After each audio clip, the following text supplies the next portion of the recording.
Assalamualaikum warahmatullahi wabarakatuh. Selamat pagi anak-anak. Gimana kabarnya? Sehat? Masih semangat? Harus semangat. Baik anak-anakku semua, kita ketemu lagi di pembelajaran daring mata pelajaran IPS kelas 7. Ya.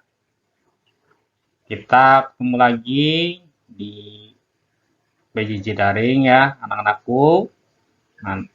Minggu kemarin kita sudah belajar tentang interaksi sosial. Nah, ya. Sekarang kita lanjut tentang mobilitas sosial. Tapi sebelum pembelajaran dimulai, nanti jangan lupa ya, siapkan alat tulis terlebih dahulu. Supaya apa? Jika ada hal-hal yang penting, nanti silakan anak-anakku dicatat terlebih dahulu. Ya, itu. Ya, dan jangan lupa juga sebelum pembelajaran nanti isi absen di e-learning. Ya, nanti silakan login di akun masing-masing dan isi absennya terlebih dahulu. Baru nanti mengikuti pembelajaran e-learning. Ya, terus nanti jangan lupa terakhir juga nanti simak atau silakan dikerjakan soal evaluasinya. Nah itu ya, kita ketemu lagi di pembelajaran daring mata pelajaran IPS kelas 7 bersama Bapak Solikin. Nah, baik anak-anakku, sebelum pembelajaran dimulai, ya, marilah kita berdoa terlebih dahulu. Supaya apa?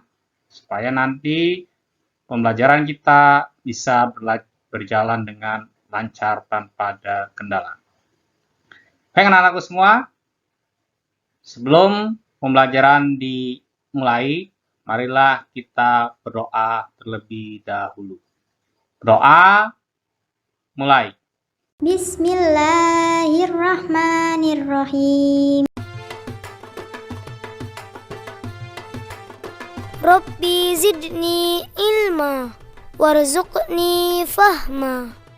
Ya Allah, tambahkanlah aku ilmu dan berikanlah aku rizki akan kepahaman.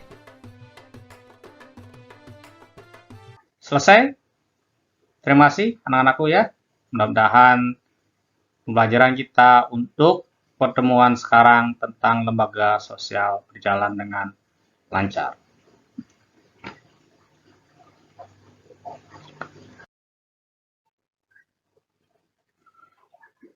Baik anak-anakku, untuk mata pelajaran IPS ya kelas 7 untuk pertemuan sekarang nanti kita juga akan membahas beberapa materi tentang lembaga sosial.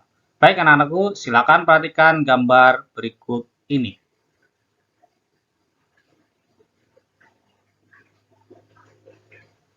Oke, semua sudah?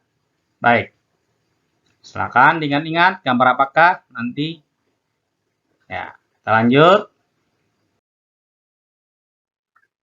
Ya, ini adalah materi yang kita bahas untuk pertemuan sekarang tentang lembaga sosial. Nah, sekali lagi tentang lembaga sosial. Ya. Tujuan pembelajaran kali ini adalah peserta mampu menjelaskan pelembagaan sosial budaya sebagai hasil interaksi sosial secara benar. Nah, itu adalah tujuan pembelajaran kita kali ini ya, anak-anakku. Nah, apa pengertian dari lembaga sosial? Ada yang tahu? Ya, kita lihat. Lembaga sosial merupakan wadah dari sekumpulan norma yang tersusun secara sistematis dan terbentuk dalam rangka memenuhi kebutuhan hidup manusia. Nah, jadi lembaga sosial ini adalah sekumpulan norma, ya, sistematis itu rapi, tersusun, ya, teratur supaya apa? Kebutuhan hidup manusia dapat terpenuhi secara maksimal dan bisa berjalan dengan lancar, mudah-mudahan tidak ada halangan sedikit pun. Nah, itu tujuan atau pengertian dari lembaga sosial. Nah, ini ciri-ciri lembaga sosial. Ya, memiliki tingkat kekekalan tertentu. Artinya apa? Dalam hal tertentu, kekekalannya itu bisa disesuaikan. Dia memiliki simbol. Artinya apa? Identitas tersendiri. Ya, berbeda dengan yang lain antara satu daerah dengan daerah tertentunya, yaitu simbol. Ya. Terus memiliki norma tertulis dan tidak tertulis. Ya, artinya apa? Bahwa ini normanya tertulis, ini biasanya adalah berupa hukum ya atau undang-undang. Kalau tidak tertulis, ini biasanya adalah adat istiadat. Nah, ini keduanya bisa berjalan beriringan. Ya. Terus memiliki tujuan yang jelas. Artinya apa? Bahwa lembaga sosial tadi sudah jelaskan adalah untuk mencapai kesejahteraan ya atau hidup secara damai. Terus memiliki alat kelengkapan ya. Ini jadi ada beberapa alat kelengkapan, mungkin ada dari struktur organisasi, terus dukungan dari pihak-pihak lain. Kalau negara otomatis adalah ada dari penegak hukum. Terus memiliki pola perilaku. Nah, ini yang diharapkan. Jadi pola perilakunya adalah bisa tertib dan teratur. Ya, sesuai dengan yang sudah ditentukan. Itu ciri-ciri lembaga sosial. Terus tingkatan norma dalam lembaga sosial. Ya, nanti ada YES, terus Volkswagen, MOS, Custom, Laws. Ya. Nah, ini adalah tingkatan norma dalam masyarakat. Nah, kita bahas satu persatu. Nah, YES. Nah, ini adalah kalau kita secara gampangnya adalah bahasa kita tata cara. Adalah norma yang menunjuk pada satu bentuk perbuatan dengan sanksi yang sangat ringan terhadap pelanggarnya. Ya, jadi ini bisa dikatakan paling rendah. Ya, misalnya aturan megang garpu dan sendok ketika makan, cara megang gelas ketika minum, dan serta mencuci tangan sebelum makan. Nah, bagi suatu pelanggaran atau penyimpangan terhadapnya tidak akan mengakibatkan hukuman yang berat, tetapi hanya apa? Biasanya celaan. Ya. Atau dinyatakan tidak sopan oleh masyarakat tersebut. Nah, ini ya, jadi tata caranya yang dilihatnya. Ya, sanksinya berupa tata cara. Ya. Jadi sanksinya itu sangat ringan, hanya teguran atau celaan. Ya. Terus yang kedua, nanti masuk ke voice. Ya, ini apa? Ini adalah kebiasaan. Nah, ini lebih tinggi dari tata cara. Adalah cara-cara bertindak yang digemari oleh masyarakat sehingga dilakukan berulang-ulang oleh banyak orang. Nah, mempunyai kekuatan mengikat yang lebih besar daripada cara. Misalnya apa? Mengucapkan salam ketika bertemu. Nah, itu termasuk juga mungkin adab kalau dalam agama Islam ya. Membuka badan ketika tanda penghormatan kepada orang yang lebih tua. Nah, itu serta membuang sampah pada tempatnya. Nah, ini tata cara, kebiasaan. Apabila perbuatan tersebut tidak dilakukan, maka dianggap penyimpangan terhadap kebiasaan umum dalam masyarakat dan setiap orang akan menyalahkannya. Nah, ini sanksi juga masih ringan ya, hanya berupa teguran, sindiran atau dibergunjingkan. Ya, nah itu. Ya, meskipun ini masih ringan, tapi kita harus tetap menjalankan dengan sebaik mungkin.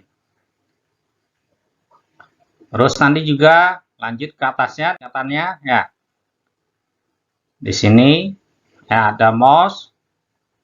Ini juga tata kelakuan ya. Adalah norma yang bersandar pada filsafat, ajaran agama atau ideologi yang dianut oleh masyarakat. Ini sudah mulai tinggi ya. Jadi nanti sanksi dan sebagainya. Nah, pelanggarnya bisa disebut jahat ya. Nih, bisa dikatakan ya. Nanti ini mungkin lebih agak keras ya. Terus yang nanti selanjutnya naik ini adalah custom. Custom ini adalah adat atau adat ya, norma yang tidak tertulis namun sangat kuat dan mengikat sehingga anggota-anggota masyarakat yang melanggar adat istiadat akan menderita. Nah, karena apa? Sanksinya keras yang kadang-kadang secara langsung dikenakan. Misalnya pada masyarakat melarang terjadi perceraian. Apabila terjadi suatu perceraian, maka tidak hanya yang bersangkutan yang mendapat sanksi atau menjadi tercemar, tapi seluruh kalangan atau masyarakat yang ada di sekitar situ. Nah, atau bahasa orang dulu adalah pantangan. Ya, ini adat istiadat, tidak tertulis tapi cukup kuat pengaruhnya di masyarakat. Terus yang terakhir adalah laws atau hukum, ya. Ini otomatis inilah adalah hukum tertinggi di Indonesia, ya, baik pidana ataupun perdata. Adalah norma yang bersifat formal, peraturan tertulis, ya. Jadi ada ketentuannya, ini disahkan oleh DPR RI yang diajukan oleh pemerintah, ya. Jadi ketentuan sanksi terhadap pelanggar paling tegas apabila dibandingkan norma-norma yang lain. Ini adalah sanksinya bisa denda, penjara, nah, itu sanksi untuk laos. Ya, ini tingkatan norma. Ya. Terus fungsi lembaga sosial. Kita lihat menjaga keutuhan masyarakat. Artinya apa? Dengan adanya lembaga sosial, masyarakat itu bisa mengikuti aturan yang sudah ditentukan supaya tidak terjadi pelanggaran dan tidak terjadi perselisihan dan pendapatan. Itu terus meningkatkan solidaritas masyarakat. Artinya apa? Bahwa masyarakat itu harus peduli, ya, dengan ketentuan yang sudah ditentukan. Dan mengendalikan perilaku warga masyarakat. Artinya masyarakat tidak bebas, tidak liar, tidak seperti di hutan. Ya, itu tujuannya. Terus memberikan pedoman bertingkah laku. Artinya apa? Masyarakat itu diajak untuk bisa disiplin, tertib, ya, menghargai orang lain. Itu. Terus jenis-jenis lembaga sosial. Ya, nah kita lihat di sini ada lembaga keluarga, ya, ini ada lembaga keagamaan, ya, terus lembaga ekonomi. Ini contohnya juga ada lembaga keluarga otomatis termasuk keluarga kita juga. Nah, itu terus lembaga keagamaan ini adalah Kementerian Agama, ya. Terus lembaga ekonomi di sini adalah Bank Indonesia. Ini salah satu contohnya. Itu. Terus lembaga sosial selanjutnya adalah kita lihat di sini ada lembaga pendidikan, ya. Ini termasuk kita SMP, ya, SMP Wedin termasuk lembaga pendidikan. Terus lembaga politik ini anggota DPR dari pusat sampai daerah. Terus nanti lembaga budaya ini yang bergerak di khusus budaya atau lembaga hukum. Nah, ini adalah pengadilan. Nah, kita tentu di situ, ya. Nah, ini beberapa tugas yang nanti silakan bisa dikerjakan, ya. Nah, itu anak-anakku untuk pertemuan kita kali ini, ya. Nah, nanti jangan lupa nanti setelah pembelajaran selesai jangan lupa nanti soal evaluasi dijawab, ya, selagi dijawab. Nah, itu anak-anakku untuk pertemuan kali ini. Jadi apa kesimpulannya? Kesimpulannya adalah lembaga sosial itu dibentuk bertujuan untuk membuat pedoman di masyarakat supaya masyarakat itu bisa hidup dengan tentram, damai sesuai dengan aturan yang sudah ditentukan. Ya, nanti lembaga-lembaga sosialnya juga kita bahas di pertemuan yang akan datang. Jangan lupa soal evaluasi dijawab, doakan semua bisa mengerjakan dan menghasilkan yang terbaik. Sebelum mengakhiri, ya, marilah kita berdoa terlebih dahulu, ya. Karena apa? Di awal kita sudah berdoa, tentu di akhir juga kita harus membaca doa. Doa mulai. Doa sesudah belajar. Bismillahirrahmanirrahim. Allahumma inni istaudi'uka ma'allamtanihi fardudhu illaya inda hajati wala tansanihi ya rabbal alamin. Arti doa sesudah belajar. dengan menyebut nama Allah yang Maha Pengasih lagi Maha Penyayang. Ya Allah, sesungguhnya kutitipkan kepadamu apa yang telah Engkau ajarkan kepadaku. Maka kembalikanlah dia kepadaku di saat aku membutuhkannya. Janganlah Engkau buat aku lupa kepadanya, wahai Tuhan pemelihara alam. Selesai? Terima kasih anak-anakku. Ya, mudah-mudahan pertemuan kita untuk hari ini bermanfaat bagi kita semua. Bapak akhiri, terima kasih. Assalamualaikum warahmatullahi wabarakatuh.